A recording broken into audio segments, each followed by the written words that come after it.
We are back for another real estate happy hour. What's up, David? How you doing, buddy? Good, man. Man, got a little live. Live. Man, live. you saw him. Yeah, saw him this weekend. Last weekend, yes. Absolutely. Who were they with? At Counting the, Crows? Counting Crows. Yeah. Man, it's crazy. Because, I went to this, obviously, probably 20 years ago, I saw this band. Counting Crows, you talking about? No, Or live. Oh, man, Live. they were hot in like 94, 93. Yeah. So we're out there at Oak Mountain Amphitheater, and I'm thinking, man, how does this feel? Life has turned around for you guys, right? Obviously. For who? Them? For everybody. Oh, yeah. Everybody. But, Absolutely. I mean, they used to sell places out, big crowds, people going crazy. Now, sun's not even down. Right? Place isn't sold out. I mean, there's still people coming in, and they're performing still. 20 years later. Unbelievable. That live album was one of the best albums I remember of 94. They still gotta sell some tickets. Man, right? they play. Let me guess. Mr. Jones, was it the closing song? No, Mr. Jones wasn't there, and I tell you, the lead singer, Counting Crows, man, he got on a couple of tangents, talking about telling stories, man. And then this one guy behind us was making fun of him. It was kind of funny. Listen, I had a good time. It was fun. They did the songs a little bit differently. I didn't follow along as. Well, maybe you're a little older. Play. I mean, yeah. every time I come into your office, though, one of your awesome coworkers teaches us new words. And I mean, every time, it's like, man, I feel like I'm 82 years old. Right? I mean, dadgum. What did we learn today? The word salty is like two girls that have a bad attitude. Yeah. Or you're upset about something. Yeah, well, you're upset that the other girl looks prettier than you. Yeah. I mean... Or maybe like when you come in the office and before you get your cup of coffee, some of those people are kind of salty. They're salty, right? Yeah. But she really said it was like a girl girl says, "I'm jealous that you look good." Yeah. Now you're salty. So she's salty. They're using stuff, man. Apple today, man. Did you see it? Apple hits $1 trillion market cap. 1 trillion market cap on Apple. That's a big deal. Big deal. Was it $200 a share? I mean, that's exciting. Well, what's really exciting was the other day when I told my wife that in her 401k, I had bought, this is in 2009, $4,000 worth of Apple stock. That then I did the calculator that Money Magazine, or one of those guys had, it would be worth about $68,000 today. But it's not, right? But it's not. Because you sold it. So I sold it for $400 gain. But then, of course, somebody said, well, put into that little calculator what Amazon would have been. That $4,000 in like January of 2009, $120,000 in Amazon. I Unbelievable. mean, and as much money as my wife spends at Amazon, well, I do too. So I blame everything on got her. Amazon boxes everywhere. I mean, then we got Rachel Kelly, Valerie Morgan, Lindsay, Cassie, Brady Eldridge. Appreciate you guys. Nick Limbird. Nick Limbird. Hey, the pride of Arkansas, Pig Suey. The big Pig Suey fan, man. He is an awesome dude out there. There we go. Valerie's going to be upset. I showed her the 7 parenting laws. We're going to save those, Valerie. And look who just came in. Mike Slocum the Hammer, but we're good. But I'll share them with you. She already read them. We well, talked about them. In addition to Lance Bass, Mike Slocum's probably the other one that is probably going to be putting an offer on the Brady Bunch house. The Brady Bunch house selling for $1.8 million. Is that right? 1.8 million, and Lance Bass is the only one that's come forward. And we know Slocum will probably put his name in just to have it. And what's really funny is they had an interview with him, and they were like, "So why this house?" He's like, "I got the money. Let's do it." Yeah, why not? I mean, just an iconic house, I guess, right? It's a collector's piece, right? Well, you know what's interesting is that what I was reading said the Brady Bunch house is in the top 5 most photographed houses in America. Number 1, of course, is the White House. Yeah. Then the Full House. Which I thought that was surprising. I don't know. If you ever go down that long, windy road out in San Francisco, which is ridiculous to drive, drove it once. That was dumb because I'm not a good driver anyway. And, yeah, sure enough, man, people were lined up, and everybody's pushing out, hey, I got to get the same shot as they do in the opening credits there. Yeah. But interesting. Yeah. So, anyway, what else we got? Listen, this week we have CrossFit Games. I know, this CrossFit and Iron Tribe and things like that, this intense workout has been a big deal the last 10 years, right? Well, it has been. And I'm going to do a 12-ounce curl in honor of that. There you go. We got a little mango wheat, Blue Moon but mango wheat in today. But I know Michelle Legel. Big man, she's probably going to the fitness. Man, that girl is fit. I'm telling you. Yes, no. Yeah. And Mandy Gunn, good to see you. Thanks for joining. But the CrossFit Games this weekend, man. I watched a little bit of the first round yesterday.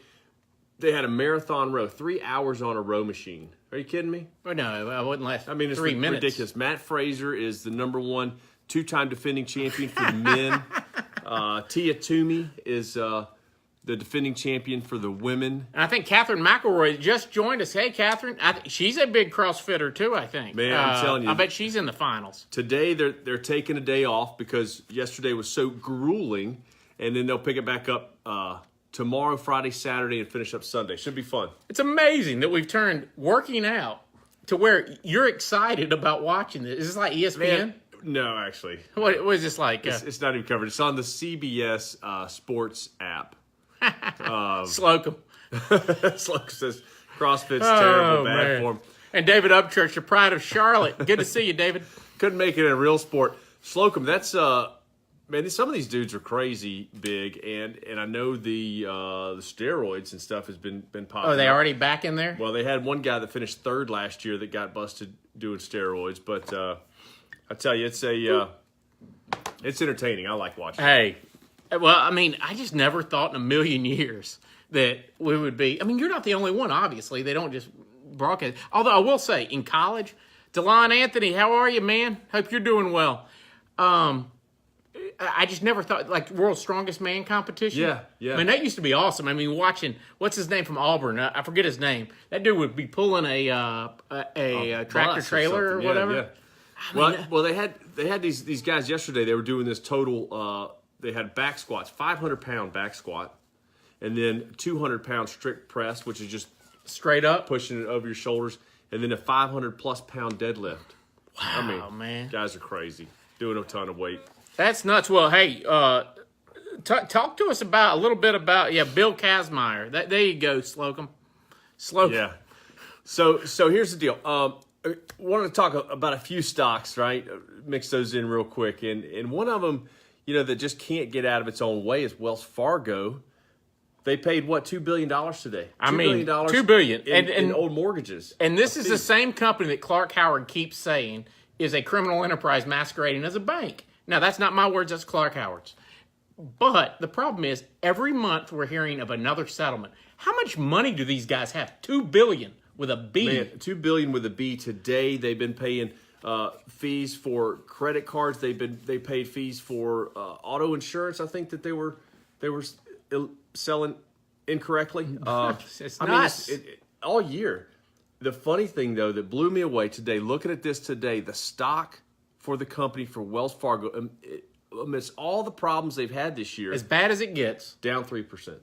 As bad. I mean, I've not seen a company just settling lawsuits left and right. They're down 3%. I think their dividend is about 3%. So you're breaking even. I mean, it's nuts. It is the nuttiest thing. And this market's been nuts. They are literally treading through mud. Hey, or worse.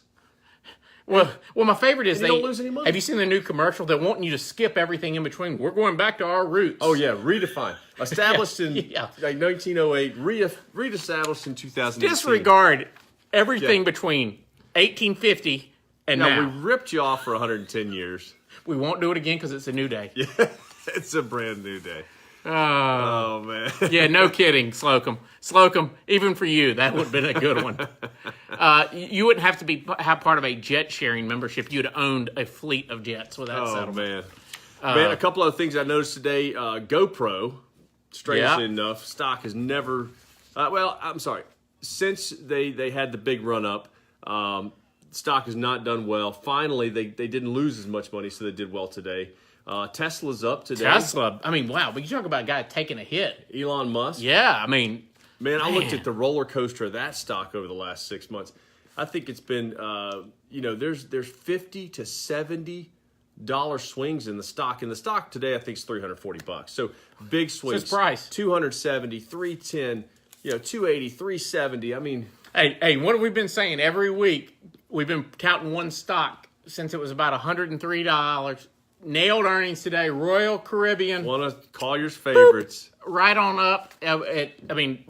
Up 4%? 4% after hours. After hours. Beautiful. Killed earnings. Of course, WWE continues. And then a lot of these dividend payers are doing well right now. So, just look into all those kind of stocks because I think it'll really help. Yeah, and if I buy it, stay out of it. I'm just going to tell you that.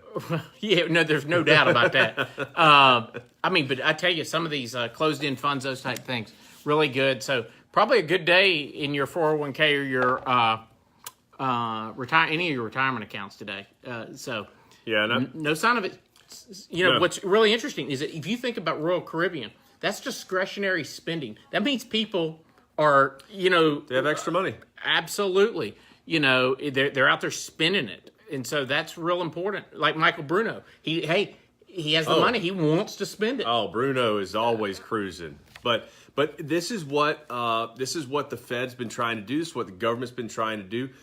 This is what happens when rates are held down. Borrowing rates have been held down, which increases the money cash flow to consumers, right? So they have excess cash and they have money to spend. And that stimulates the economy. We've been seeing that in a lot of the financial news lately. Is you have certain factions that say, "Oh, well, wages haven't grown." Other people say they have. Well, guess what? I hate to tell you, but if you're not doing a good job at work, your wage ain't ever going to grow. So, that's true. You got a tax cut for sure from the withholdings. Yeah, things like that.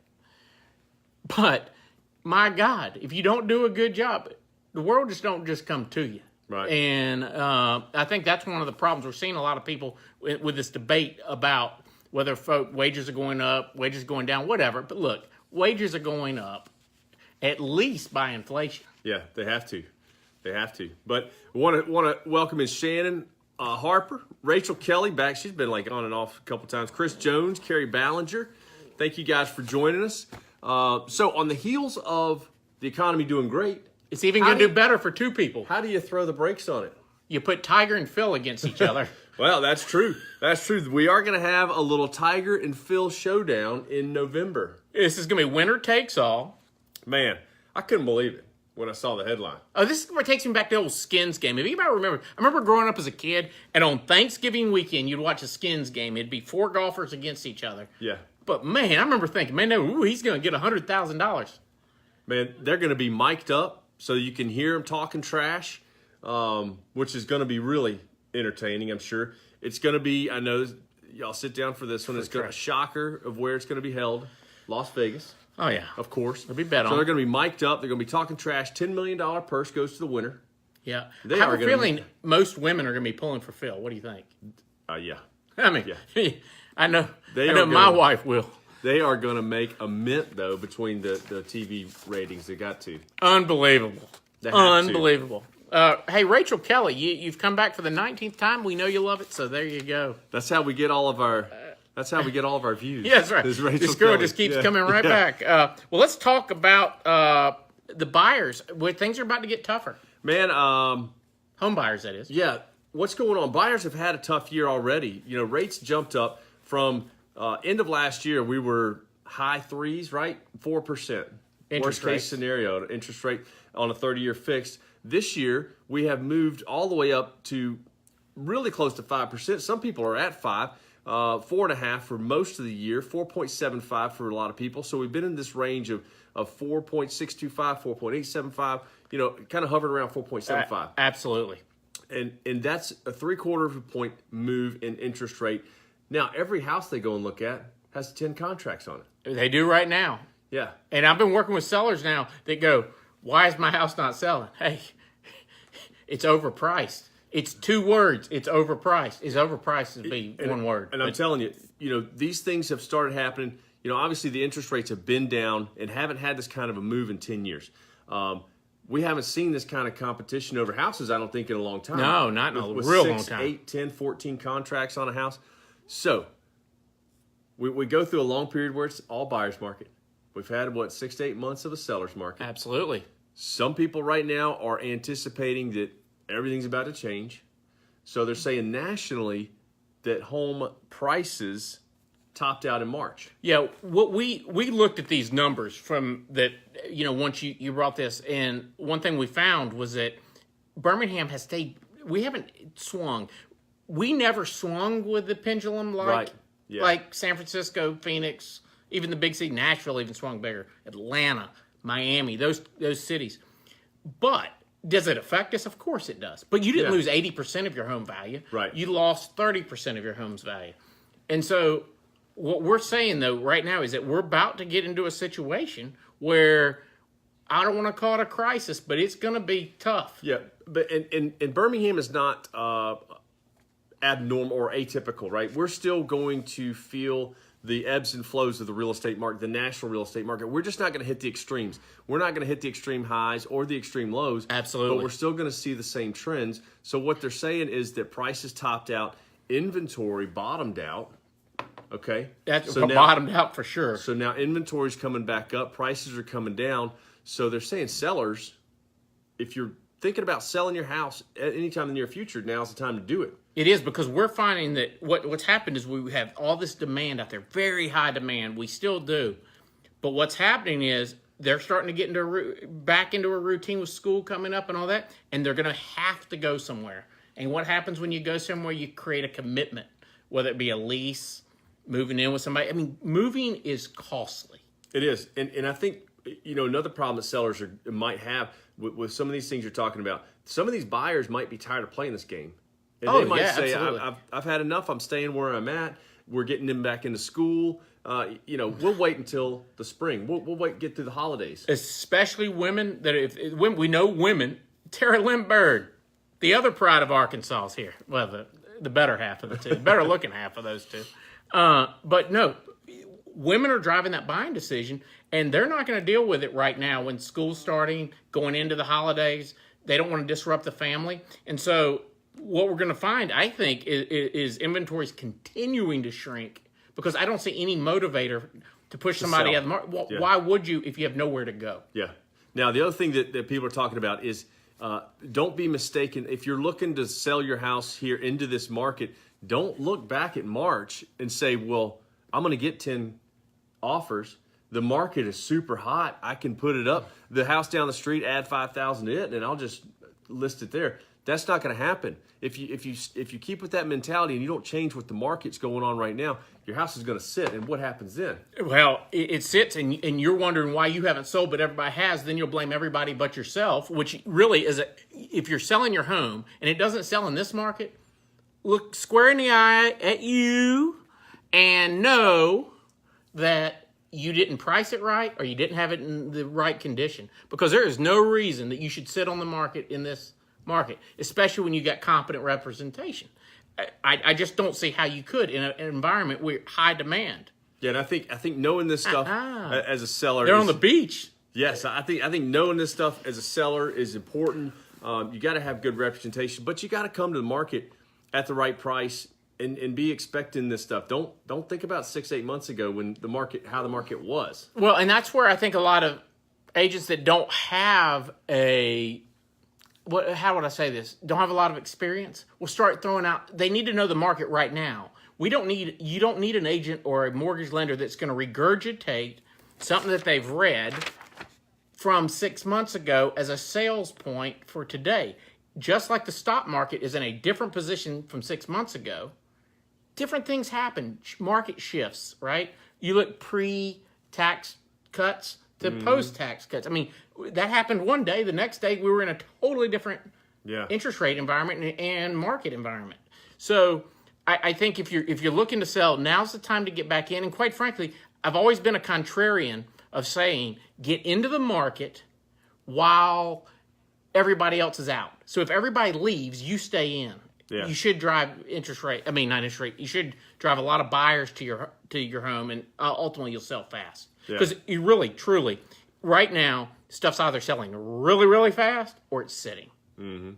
So and I think it's an interesting time. We're going to see how this plays out over the next year or so, really, because we're going to roll into the end of the year, the fall season, the holiday season, and then roll right back into spring of 19, and then we're about 12 months away from what some people are calling for a recession. So that'll be really interesting in 2020. Well, that's right. And I think that in the long run, we're going to be okay. Prices, especially here in Birmingham, if you're not in one of the major, but some of the major metropolitan cities, Phoenix, full revival of the real estate market and all that. So it's going to be different. This downturn, this recession, whatever, it's going to be different. We're going to be more insulated. It's going to be different. And I think as you see these interest rates go up, when we get into a recessionary period, if that's 12, 18 months from now, we'll probably then have some room for rates to come down a little bit to help the real estate market. Okay, so obviously interest rates are going to play in the real estate market, regardless of what's going on in the economy. People making less money, people losing jobs, doesn't matter.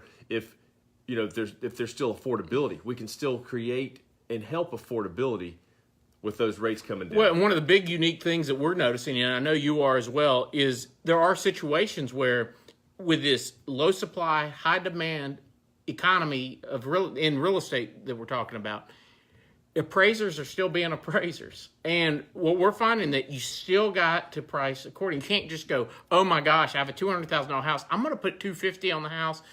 I think I can get somebody to buy it. Great. I hope you get somebody to actually put an offer because it's not closing. If it's got a mortgage. Yeah, and I have to say, I know some people will disagree with this, but I do have to commend the real estate appraisal community. Absolutely. I think the real estate appraisers have done a good job, and I think putting the third party in there, the appraisal management company, to where the loan officers aren't directly putting pressure on. I think they've done well not to get carried away with values and just run things up because there's been.